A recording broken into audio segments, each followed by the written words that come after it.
Nag-text yung department, signal number 1 lang daw yung zombie. Kailangan lumalangoy daw ng zombie bago tayo i-suspend. Hala, be, ano yan? Nakagat ka ba? Gaga, chikinini yan! Hoy, nasan daw kayo? Hinaharap kayo na advisor ninyo. Ang daming zombie dito. Ano, be? Nasa com shop kami, be. Nagka-cutting. Wait lang, be. Tawag ako. Tingnan mo. Immune ba yan? Bakit hindi yan kinakagat? Gaga siya kasi may hawak ng sweldo ng paluwagan. Sige, subukan yung tang-ina nyo lang sa sahod.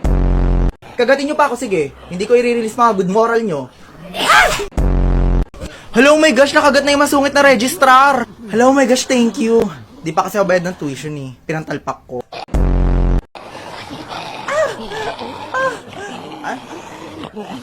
Ba't naman kulang yung kagat? Mas mabagal ba infection pag ganito? Kulang yung kagat eh. Hoy, si advisor nyo ha?